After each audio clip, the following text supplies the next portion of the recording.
Good afternoon. My name is Agina Kason Rogers, and I'm the Supervisory Park Ranger at Maggie L National Historic Site. Today I welcome you to our program, The Speeches of Maggie Lena Walker. Through this dramatic reading of a series of speeches of Mrs. Walker, we hope to share her dynamic personality, her thoughts, her outreach to her community with you. Maggie Lena Walker was a popular speaker, and she could move people to action with her words. Crowds would come to any lecture, any auditorium where she spoke, and would hang on every word that she said. Unfortunately, today, there are no surviving recordings of Mrs. Walker's speeches that we know of, though there are transcripts of the speeches that she had written. And over the years, talented voice actors have been able to bring some of those words to life, such as here at the park through our park films, where Irma Askew voiced the film that we had shown for about 20 years. Marie Goodman Hunter had brought to life some of the most poignant parts of Mrs. Walker's speeches. And most recently, in our current film, Carry On, Daphne Maxwell Reid has enlivened Mrs. Walker's speeches. However, what we hope to do today, and over the course of the next few days, is to bring Mrs. Walker's speeches to life, full as they were written, full as they were meant to be heard, unabridged, read aloud. So that when you hear these speeches, you get the full impact of what she was trying to say, what she was trying to do. So that when you hear her words of the past, you may be moved to action today.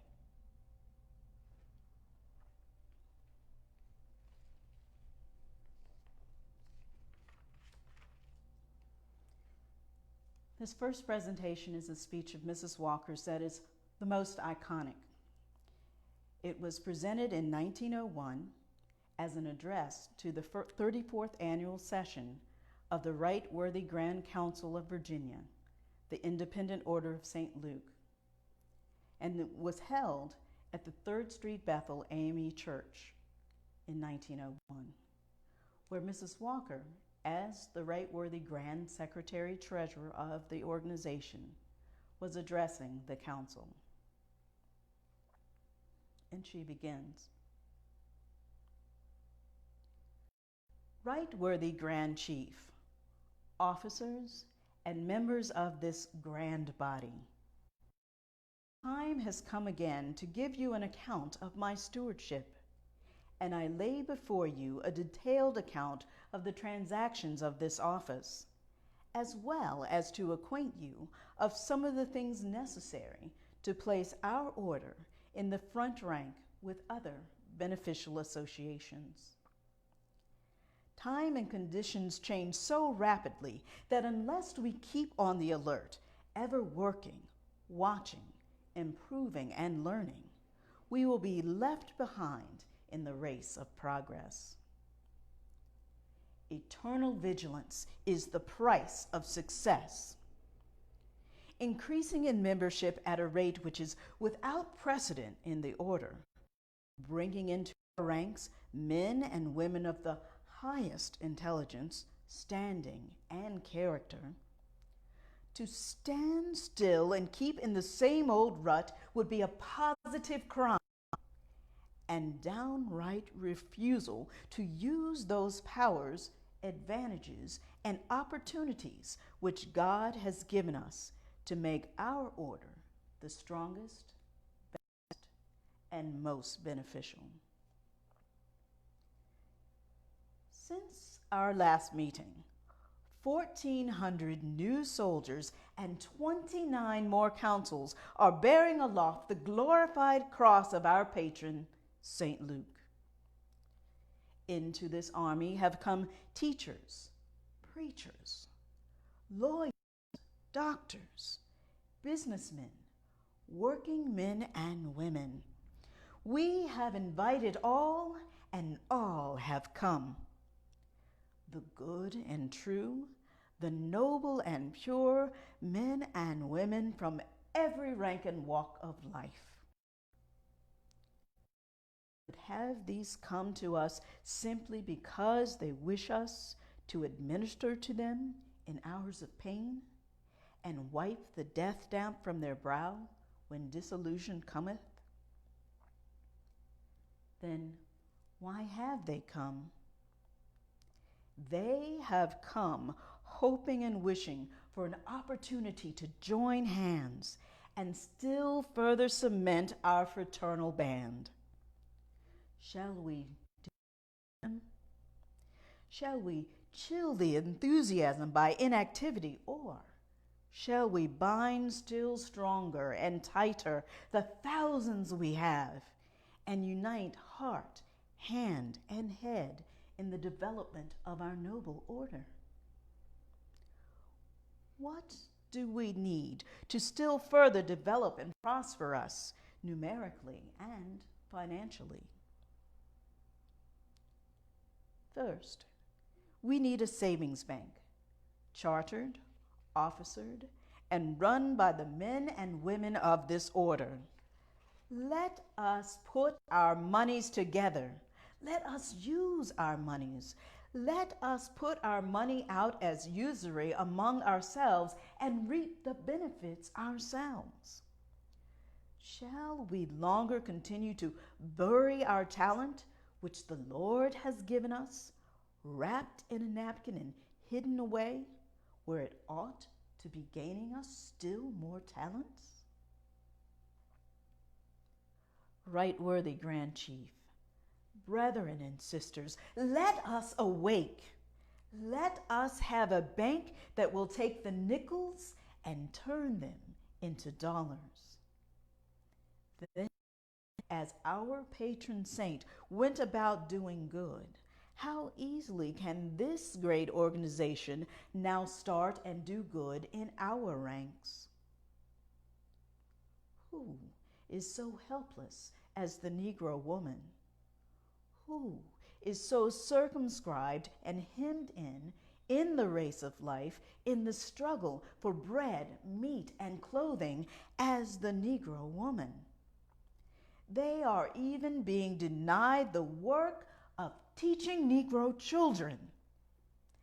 Can't this great order, in which there are so many good women, willing women, hard-working women, noble women, whose money is here, whose interests are here, whose hearts and souls are here, do something towards giving employment to those who made it what it is? Brethren and sisters, we need to start and operate a factory for the making of clothing for women and children, men's wear, and a millinery store. We have the means, the brains. We are simply waiting for the motion to be made, seconded, put, and carried, and our order will take a new lease of life. Do not understand that our sick and endowments are to suffer. Let us always, like St. Luke, the beloved physician, care for the sick and dying.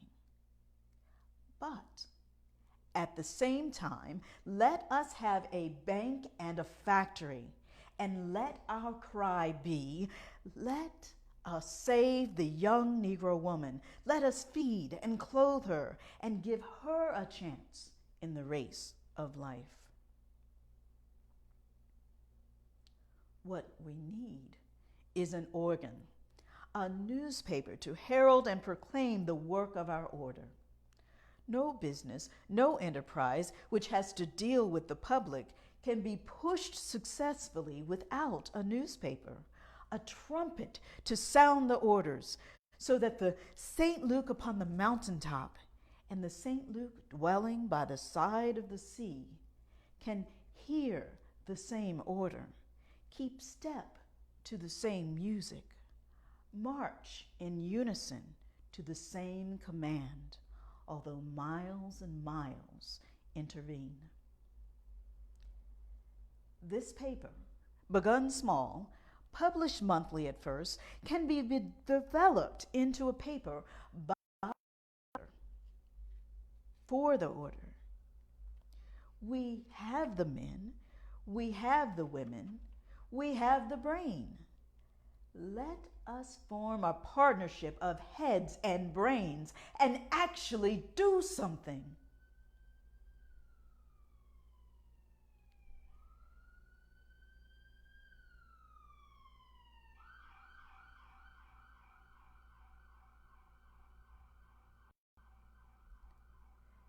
Now, my brethren and sisters, I have faintly outlined and intimated some of the things we ought to do, ought to begin now, right here in this session. We need to get out of the ruts. We need consecrated men and consecrated women. We will raise something else besides points of order. Do something else besides cavil on parliamentary questions. We need an executive committee whose duties shall be something more than the counting of money and adding of figures. We want an executive to run a factory, run a paper, run a bank that will develop something and give some of the noble women work.